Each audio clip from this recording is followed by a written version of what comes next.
I don't normally care about my birthday. People want to tell me, oh, happy birthday and all that. My birthday's not a big deal to me. It's just, okay, I'm another year older, but I don't make a big deal out of my birthday.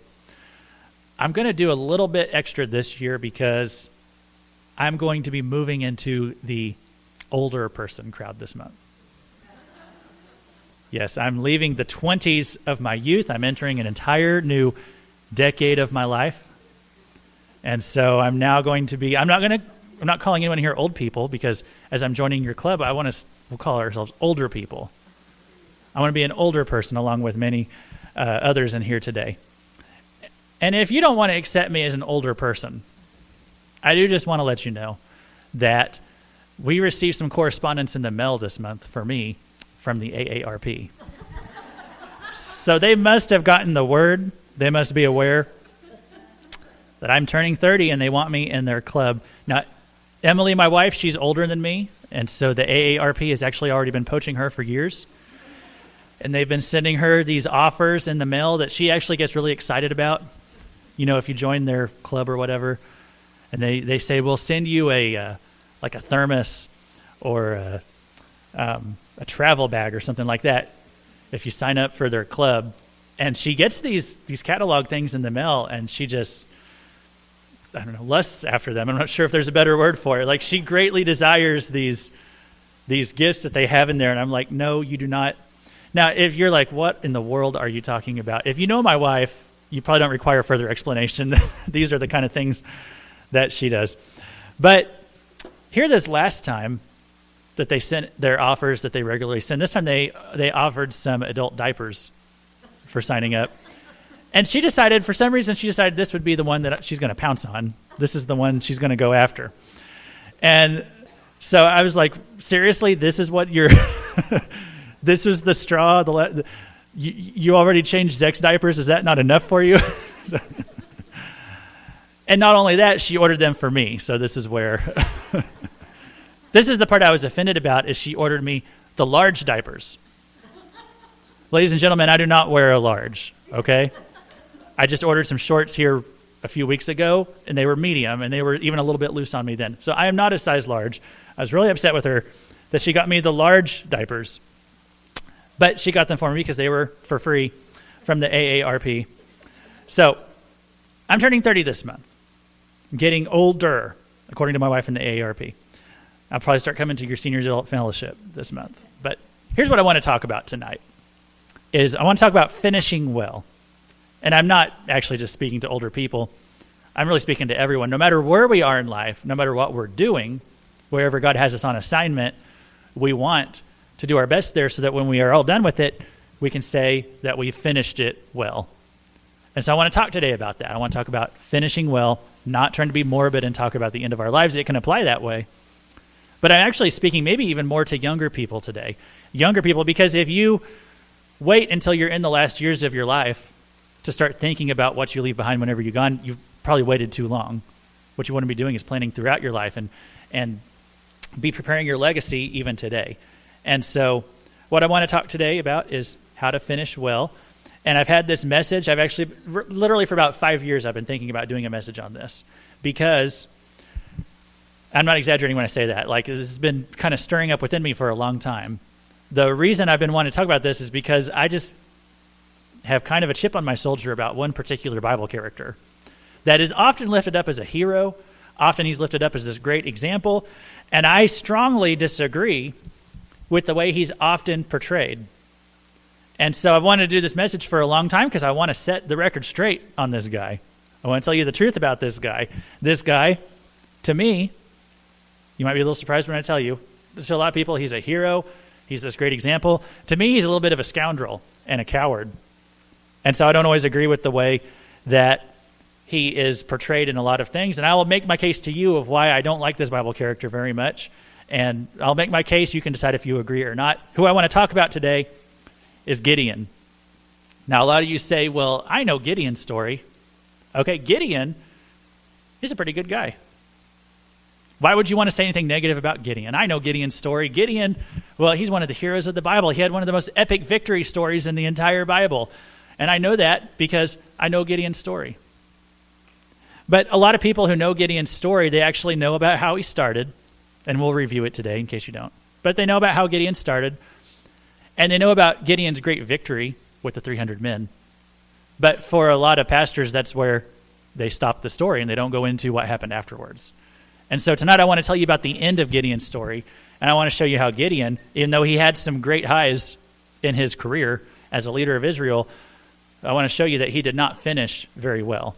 And so I just want to briefly recap Gideon's story. And Rodney, if you go on to the next slide, we meet Gideon in Judges chapter 6. That's where we meet Gideon the coward. I call him a coward because when we first see him, he's threshing wheat in a wine press, which is another way of saying, you don't thresh your wheat in the wine press. That's where you make the wine. But the wine press was kind of down and had walls around it, so he could kind of hide there, and that's where he would thresh his wheat. He was hiding from the Midianites. He was afraid of them. He didn't even want to go outside, so when he has to go thresh his wheat, he just does it in the most secluded place where no one's going to catch him. And then the angel shows up and says, Gideon, this mighty man of valor, whenever the angel sees him. And I like that he calls him that, because to me it shows, obviously Gideon's not a man of valor, not at this point in his life whatsoever. And yet God sees the potential in Gideon. And so he calls Gideon out according to Gideon's potential. Rather than his present reality, he says, this is what you really could be, and this is how I'm going to see you, Gideon. You're a mighty man of valor. And Gideon is afraid to do what God wants him to do.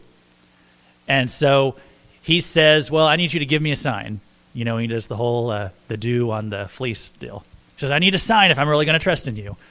And God does the sign. And then Gideon says, okay, but you know what? I need another sign. So they do the little fleece thing again. He says, okay, well, now I'm going to trust you. And God says, well, I want you to go into your town and tear down all the idols in your town. And Gideon is, even though he's been given this mandate by God and God has proven himself that this is really what I want you to do, Gideon still gets a group of men to go with him. He doesn't want to do it by himself. He gets a group of men with him. They go, they tear down the idols. So when we first meet Gideon, he's not that brave of a guy. He's pretty cowardly. But then we get into Judges 7, and this is where Gideon really begins to shine. So in Judges 7, we see the best part of his story. He gets a group of thousands of guys to go with him, and he's going to go fight off these Midianites who've been oppressing the Israelites. And so you guys know this story, so he gets this group of literally thousands and thousands of men to go with him into battle.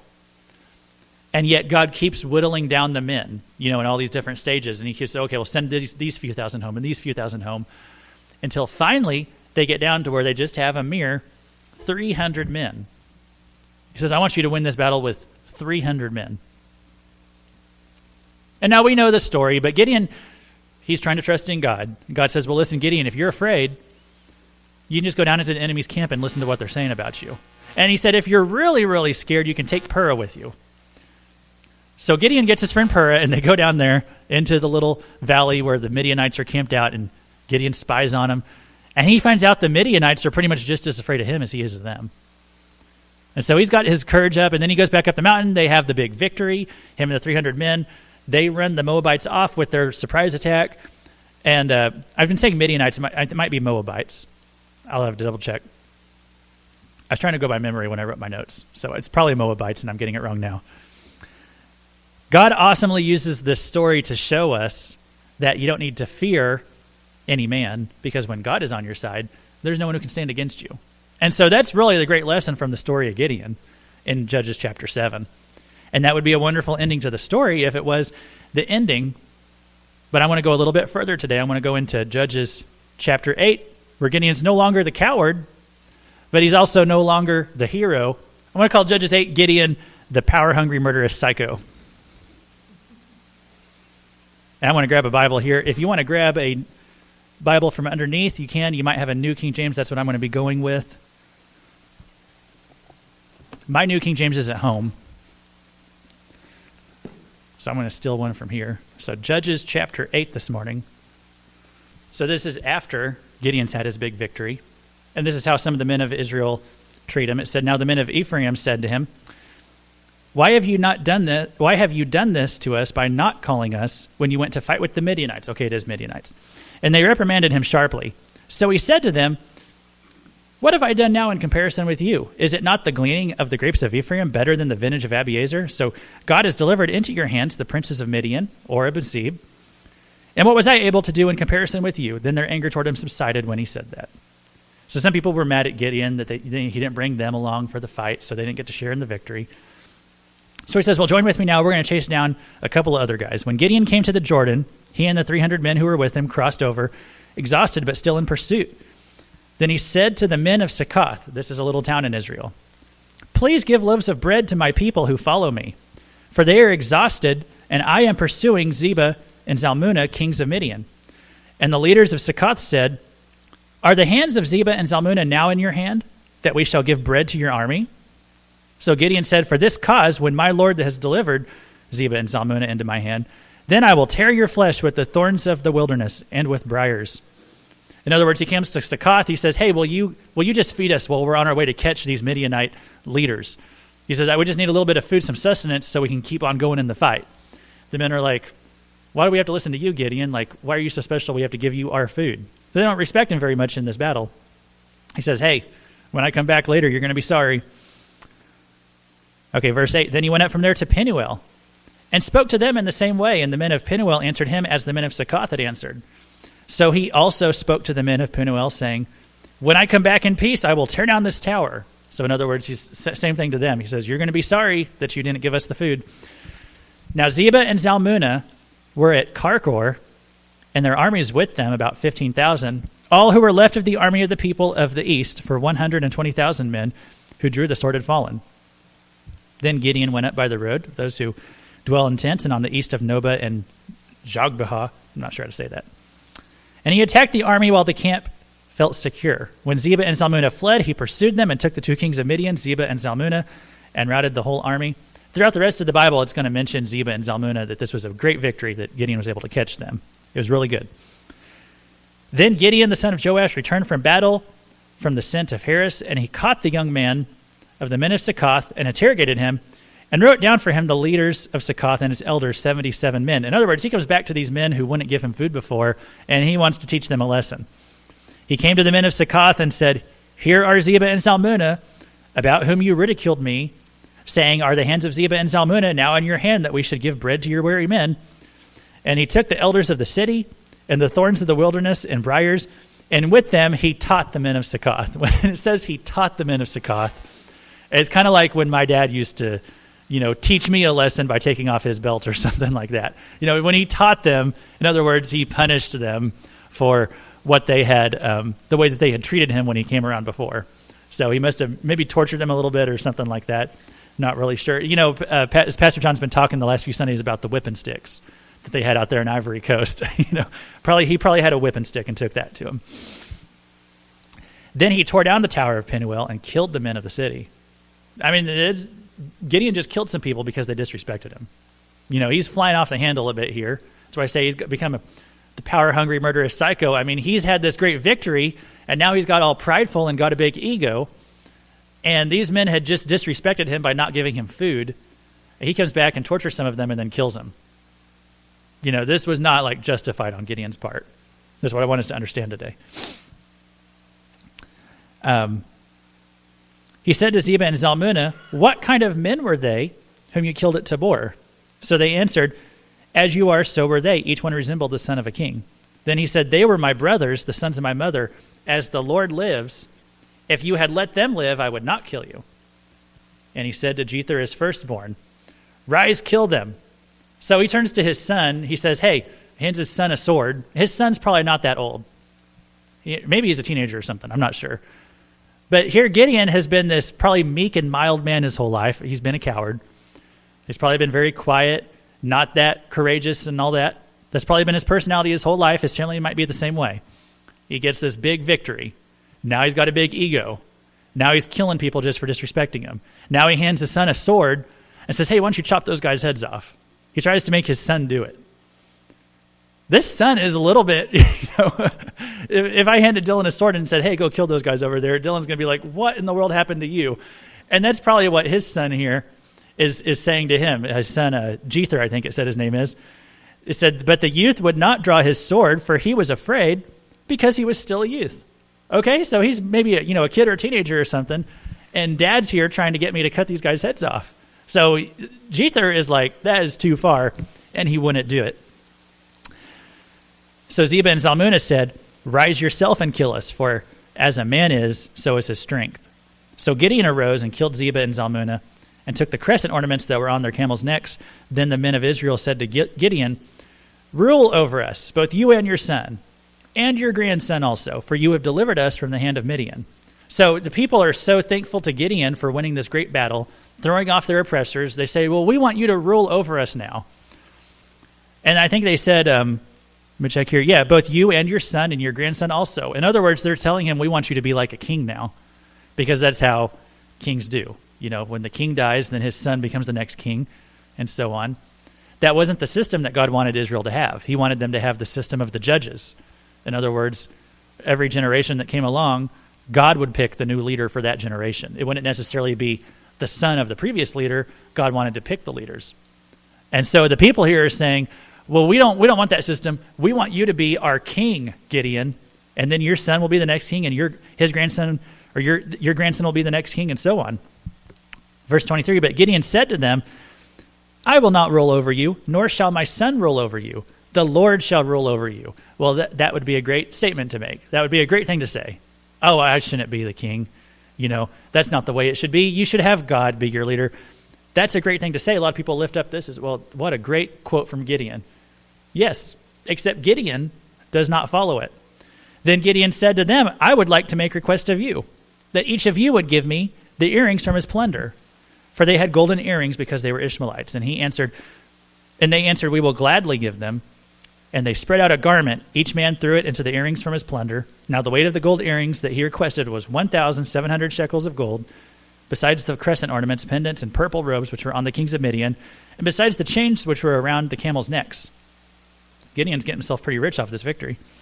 Then Gideon made it into an ephod and set it up in his city, Ophrah. And all Israel played the harlot with it there, and it became a snare to Gideon and his house. This became like an idolatrous thing to them.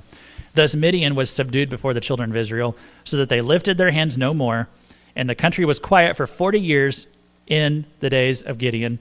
So in other words, Gideon makes himself kind of wealthy off of this, and then he takes their gold earrings and he makes it into a golden ephod. And if you're like, well, what in the world is an ephod? An ephod was something that the Levitical priests, the priests of God in the temple, only the Levites were to be wearing this ephod. And I can't explain exactly what it is, but it was a Levitical garment. So it was something for the priest to have.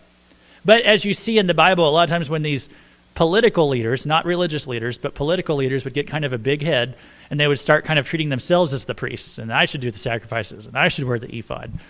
And so that's basically what Gideon was doing. He was violating God's code by making and wearing this thing. He's kind of setting himself up not just as their leader, but also as their religious leader. I'm almost done here. I just want to read one more thing he did. Verse 29. Then Jerubbaal, which was Gideon, the son of Joash, went and dwelt in his own house. Gideon had 70 sons who were his own offspring, for he had many wives. And his concubine, who was in Shechem, also bore him a son, whose name he called Abimelech. Now Gideon, the son of Joash, died at a good old age and was buried in the tomb of Joash's father in Ophrah of the Israelites, or the Abiezrites. Sorry, we're going to stop there. I just wanted to point out this last thing that, yes, Gideon said this great quote about, well, I shouldn't rule over you, and it shouldn't be my sons who rule over you. The Lord should rule over you. That's a great quote, but I think the Bible puts it in there to show that is not what Gideon did. So then he immediately sets himself up as, he violates the religious code to set himself up as the religious leader, and then he also starts having a bunch of wives and a bunch of sons with his multiple wives and his concubines, just like the kings would do in those days. The kings would often just get wife after wife after wife and have a bunch of children by all of them. Said that Gideon ended up with 70 sons. And if you keep reading into the next chapter, one of those sons becomes the next leader, exactly what he said he didn't want to do. Here's what I want to show you from all that. And if you want to go on to the next slide there, oh, yeah, we got it right here. We see all throughout that story all the different things that Gideon did. He became prideful and egoistic. He became murderous. That is not the Gideon we meet in chapter 6. He has gone through a lot of changes over the course of this story. He was a coward, then he was a hero. He becomes murderous, literally. He became a bloodthirsty maniac with Jether by trying to make his son just kill somebody. Gideon became power hungry by making himself a mock king by taking numerous wives, and he violated the Levitical code by wearing the ephod. Okay, so Gideon had a weak start. Then God used him in this mighty way for a major victory, and then his story ends just embarrassingly. What I want to talk about today, with the little bit of time we have left, I want to talk about finishing well. What I want all of us to do in our lives and in everything that we do is to finish it well. Because Gideon did not finish well. Yes, he went to greater heights than many of us might ever achieve. He sunk to lower lows than any of us, I hope, would ever sink to. He tarnished his good reputation. If his story ended at chapter 7, well, we'd be saying Gideon, he's one of the greatest heroes of the Bible. But then he really tarnished his reputation. In a sense, his great achievements don't mean as much when you consider the way he conducted himself afterward. So I hope, maybe I ruined Gideon for you if you always liked him before. I might have kind of ruined him for you today. I'm not sure. Here's the question I want to ask you today. What's your legacy? And I know that carries maybe more special significance the older you get. And you begin to think about these things. And about who's going to be here whenever you're gone and what they're going to think of you. That what is your legacy? But this can apply anywhere in life. A lot of areas of our lives. And I'll start here with myself. I've been the youth pastor here since 2013. And obviously I will not be the youth pastor here forever. I'm not saying I have plans to leave or something. But I've been the youth pastor here for 7 years. I won't be here forever. I've seen dozens of teenagers come through our group over the course of that time. But here's the question. Whether someone comes one time or whether they come for a year, here's the question that's always on my mind with our teenagers is what are they going to think about me and our church and about God someday when they're gone, when they're not in youth anymore? What are their memories going to be like of me as the youth pastor? And that's the question that really gives me the motivation just to do the best job that I can. As I'm constantly thinking about what is my legacy going to be in those kids' lives. So obviously I want every memory they have of me and of our church, I always want that to be positive. And that's what I really strive to do is to make it as positive as possible. And so many years ago, I remember hearing someone say that teenagers often they won't remember a single sermon that you preached, but they'll always remember how you made them feel. And that's something that, when I was a teenager, I probably couldn't tell you I could tell you things my youth pastor said.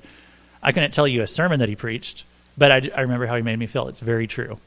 And that's what's been my goal. And so I know they aren't going to remember. I know they don't remember on the drive home sometimes what I talked about that night. But I hope no matter what, in the years to come, when they look back at me, they always felt loved. That they always felt loved whenever they walked in the door. I hope they always felt that I was their biggest fan. I hope they felt that the thing I cared most about was setting them up for a good future. That's been my goal with our teenagers. And so that's what I want my legacy to be. What's your legacy? Because here's the sad truth. A lot of teenagers, they walk away from the church as they get older. When you just look statistically, that's what happens. And when I look at our ministry here, and we've had dozens of teenagers come through, I can tell you most of the time, in their early 20s, a lot of them walk away from God. That's just what research shows. That's what I've seen from experience. But also research shows, this is some good news about that, a lot of times they walk away from God as they get in their late teens, early 20s. A lot of times they get married, settle down, start a family, and they start realizing again the importance of church, and they want to get back to God. And we also see that happen a lot too. So I kind of prepare myself, for that reality as well. And that's why I want them to have good memories of church and good memories of God. Good memories of the time that they spend at church, because that will draw them back in as they get older. Church is a positive place for them, and those are good memories for them, and they want to come back. And so that's the kind of stuff that I think about. A few years ago, I got a whole set of hockey tickets, and these were just given to me, and I thought, well, I'll take some of the boys from youth down to a hockey game in Tulsa. And good thing I did it then. I don't think you can do it now. They canceled hockey, didn't they? But I took a group of boys down a few years ago, and I know you're thinking, well, that's not a church event. Like, that's not a spiritual event to go down to a hockey game. But the reason I did it is because a lot of these kids, they just came from poor families. That's the ones that I picked. They came from families that didn't have much money. They don't get to do things like that very much. But I thought for the rest of their life now, when they hear the word hockey, they might think of that trip. They might think, well, yeah, and we had a youth pastor who took us down to a game one time for free. Or maybe they're flipping through the TV one day and they haven't been to church in a decade and a hockey game's on. And they think, I was at a hockey game one time. A youth pastor took me. So I try to think about the legacy. What kind of legacy can I leave behind for the kids so that they always have positive feelings about church and about God and that they want to be drawn back in, even if it's later on in life. And so I'm not just thinking about what I can do in a teen's life on a Wednesday night. I'm trying to figure out what kind of legacy we leave them with years down the line. And so what's your legacy? It doesn't just apply to the end of your life. It's for wherever God has you on assignment right now. Amber, you moved down to Carl Junction. It's your husband's job brought you down here. Okay. So just to use an example, and I hope this would never happen, but let's say Corey's job moves them to Colorado or somewhere far away or something someday. Okay, well, when they moved away, they would be leaving behind a legacy, in Joplin or Carl Junction. They'd be leaving behind a legacy for where they were for those years of their life. People would have memories of them. So that's a way of leaving behind a legacy. It doesn't just mean whenever you pass away, that's your legacy, but you leave a legacy no matter where you've made an impact in the world. So just an example I was using right there. I want to encourage all of us to think what our legacy would be if we, moved away, dropped off the face of the earth. If we suddenly had to move away, got a new job at one place, went to work somewhere else, what would you left behind for what people thought of you for where you are now? Which of our accomplishments would have significance down the road? Have we left a positive mark on anyone's life? What's your legacy? Especially, I tell this to people who are teenagers in high school. Okay, and we have a few teenagers in here, and someday you are going to graduate, and you'll leave that school, and you'll leave a legacy there at that school. Everyone knows when you're in high school, you gain a reputation, good or bad. You make a reputation for yourself. You make a name for yourself. And so how do you spend your years in school? Did you use them to make a positive name for yourself? Or did you fool around a lot and make a negative name for yourself? Did you develop a good reputation or a bad reputation? That's your legacy. Because once you graduate, it's kind of set in stone, right? There's people who they have not been in high school for 20 years. They haven't seen some of their high school friends for 20 years. And yet when people think of them, they don't know what the person's like now. They just imagine they're the same person they were in high school. Your reputation from high school follows you for a long time. And people don't always assume that you're different now. They may think, oh yeah, he's a clown, because that's what he was 20 years ago. Might not be true, but the reputation you set for yourself in high school, that follows you for a long time. And so, what's your legacy? What do you want people to think of you? I'm going to end on a couple verses here. Jesus in John chapter 15, verse 16, Jesus said, I chose you and appointed you that you should go and bear fruit, and that your fruit should remain, that whatever you ask the Father in my name, he may give you. I'm going to read this one more time. I chose you and appointed you that you should go and bear fruit, and that your fruit should remain, that whatever you ask my Father in my name, he will give you. That your fruit should remain. He doesn't just want us to have fruit. Jesus said he wants our fruit to remain. He wants our good works to outlast even us, that the things we do will have an impact beyond our own lives. That's what Jesus wants for us. So as you read the Psalms and Proverbs of the Bible, those are the wisdom books, as you know, they tell us that the good man, the wise man, he has things stored up for his kids and even for his grandkids. The wise man is thinking about what will even be there when he is gone. And so I just try to apply those principles to, I mentioned being the youth pastor here, okay? So I think, I want to leave the church in better shape when I'm gone than I did how I arrived and found it.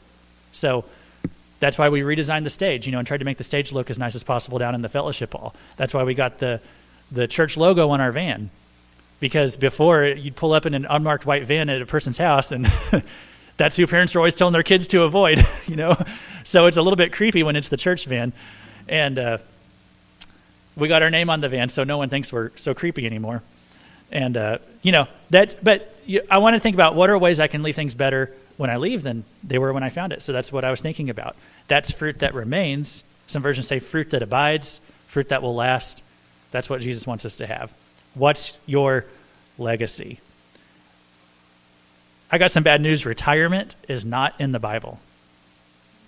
Now, you can retire from your job. I'm not saying there's anything wrong with that. But the Bible doesn't speak of retirement. In other words, that as long as you're on this earth, God has a purpose for you to be here. God has a reason for you for however many days that you are here. God has a reason and a purpose for you to be here. Okay, now speaking of retirement, I do think it's okay as you get older to slow down in life. In fact, I encourage that you slow down. I just mentioned this because I've been watching the presidential candidates lately. And one of them, Pete Buttigieg, dropped out of the race a few weeks ago. And when he dropped out, on the Democratic side, Joe Biden, at 77 years old, became the youngest candidate running for president at 77. Because the other candidates were 78. I just want to tell you, it's okay to slow down a little bit as you get older. You don't have to go out and run for president or something like that. Because right now we've got candidates who are forgetting the words of the Declaration of Independence, saying, you know the thing. And, Donald Trump is actually kind of up there in age too. When he was elected at 70, I think he was the oldest man to ever assume the office of the presidency at 70. And so I just want to tell you all, whenever you are retirement age, it's okay to retire from your job. That's nothing wrong with that. You don't need to go run for president. Now, if you do, I'll probably support you, okay? Virginia Cruz, if you want to go run for president, I'll vote for you. But you don't have to go do that, is all I'm saying. So take it easy, slow down. But besides running for president, God does have a reason he has each one of us here for however long that we're here. He has something for you, some reason he has you here. And so as long as you're on this earth, you have a purpose. And it's really sometimes even our last years on this earth, sometimes that can make or break our legacy, as we saw with Gideon. He had the great victories. It was the last years where he went downhill.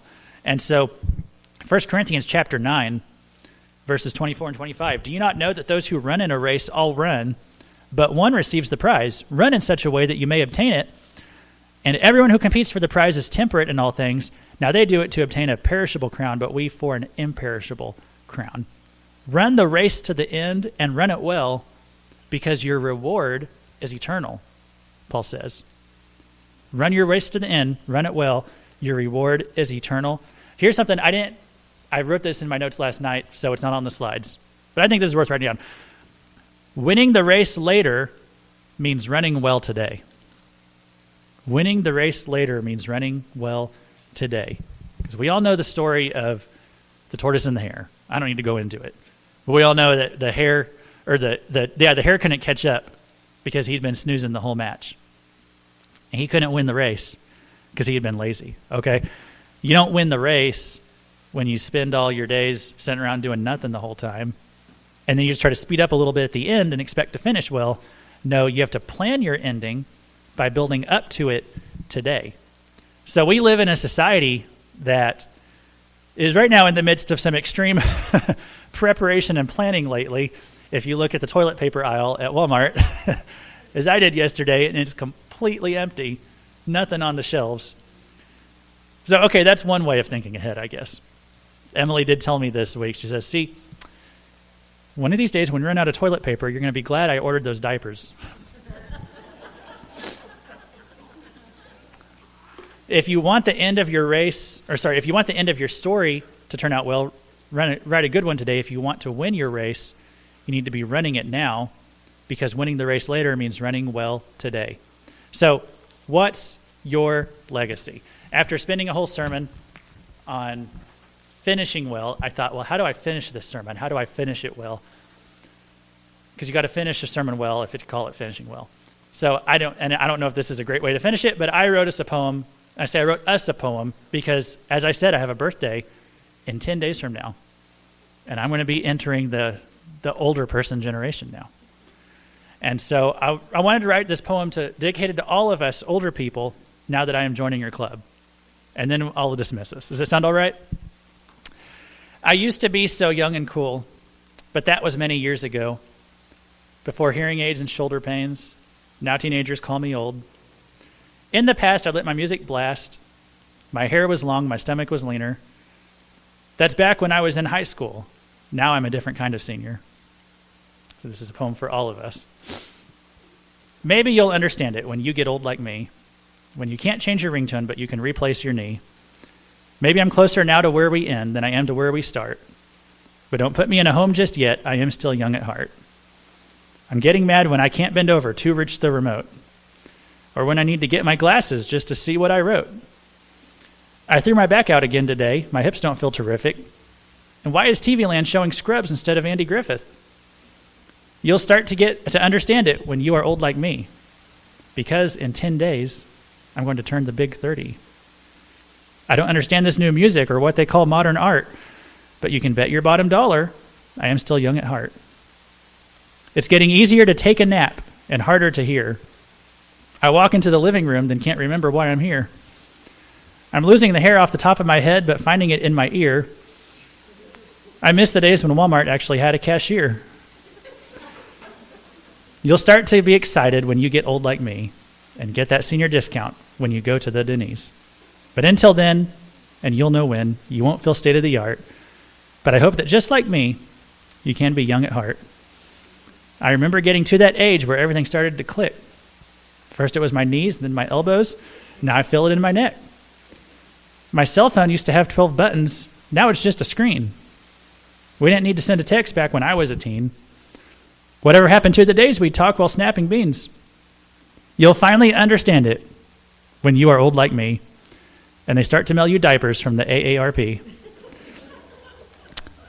I can only be young at heart now. Old age I can't prevent, but at least you can never be too old to run for president. That's dedicated to all of you.